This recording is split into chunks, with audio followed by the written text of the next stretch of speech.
గుండె మీద తన్నుతున్న కాంగ్రెస్ రేవంత్ సర్కార్పై హరీష్ రావు ఆగ్రహం. ఎన్నికల్లో ఇచ్చిన హామీలు నెరవేర్చారా?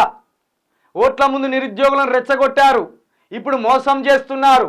మేధోలంతా ఎక్కడికి పోయారు? కోదండరాం ఎందుకు మాట్లాడడం లేదు? ఆయన గౌరవాన్ని కాపాడుకోవాలి. రేవంత్ రెడ్డి వచ్చి మోతీలాల్తో మాట్లాడాలి. నిరుద్యోగులకు బీఆర్ఎస్ అండగా ఉంటుంది. అసెంబ్లీని స్తంభింపజేసి కొట్లాడతాం. గాంధీలో మోతీలాల్కు హరీష్ రావు పరామర్శ.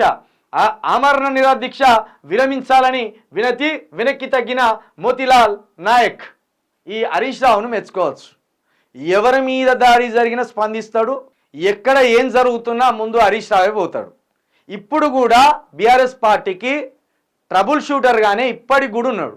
అధికారం ఉన్నప్పుడు ట్రబుల్ షూటరే, ఉద్యమంలో ట్రబుల్ షూటరే, ఇప్పుడు కూడా ట్రబుల్ షూటరే. కేటీఆర్ గారు మీకు దారి దొరుకుతలేదా, లేకపోతే స్పందించడానికి నోరస్తలేదా? మీకు మీరు అట్లా నిమ్మకు నీరెత్తనట్లున్నారు. వర్కింగ్ ప్రెసిడెంట్ మీరే కదా. మీ తండ్రి గారి తర్వాత పార్టీలో మీరే కదా నెంబర్ 2. మరి ఎందుకు సమస్యల మీద మాట్లాడతలేరు మీరు? అంటే మీ స్థాయి సమస్య కాదనుకుంటున్నారా ఇది? రారి ఒక వర్కింగ్ ప్రెసిడెంట్ ఒకసారి గాంధీ హాస్పిటల్ పోయి మోతీలాల్ని పరామర్శిస్తే ఎంత పెద్ద వార్త అయ్యేది అది. మీరేమో అసలు దేని మీద స్పందిస్తలేరు. జర్నలిస్టుల మీద దాడి జరిగినా స్పందిస్తలేరు. తెలంగాణ రాష్ట్రంలో నిరుద్యోగులు రోడ్డెక్కినా స్పందిస్తలేరు. మొన్నటికి మొన్న ఆశా కార్యకర్తలు రోడ్డెక్కినా స్పందిస్తలేరు. అసలు మరి మీ స్ట్రాటజీ ఏంది? అధికారం ఉన్నప్పుడు మాత్రమే జనాలకు కనబడతారా? ఇట్లా సమస్యలు వచ్చినప్పుడు మీరు స్పందించరా? మళ్ళీ పార్టీ అధికారంలోకి వస్తే టాటా బాయ్ బాయ్ అని చెప్పుకుంటూ వస్తారా ముందరికి? మీ తీరు బాగాలేదు. మీరు ఖచ్చితంగా సమస్యల పట్ల కొట్లాడాలి. మీరు మంచిగా చెప్తున్నాం.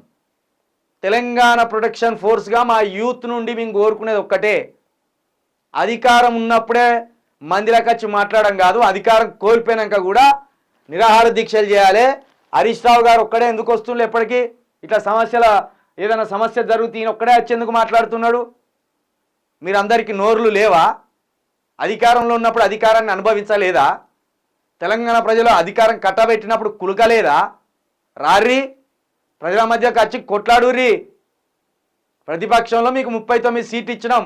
ఒక్కొక్కడు కూడా విక్కపోతా అంటే ఎందుకు ఆటలు చూస్తాను? ఎందుకు కంట్రోల్ చేయలేకపోతాను? ఎందుకు భరోసా ఇయ్యలేకపోతాను? ఫామ్ హౌస్లో ఉన్న మీ తండ్రి కనీసం పిలిచి మాట్లాడుకున్నాడు కదా.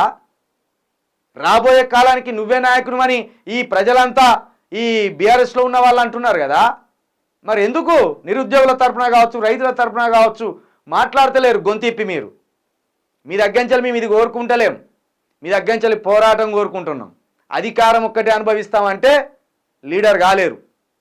ఖచ్చితంగా పోరాటంలో భాగస్వాములు కావాలి. మీరు ఈ రాష్ట్రాన్ని కాపాడుకోవడంలో తొలి అడుగు మీరే వేయాలి. ఎందుకంటే అధికారాన్ని మొట్టమొదటిసారిగా అనుభవించింది కూడా మీరే. కాబట్టి మీరే ముందుండి కొట్లాడాలి.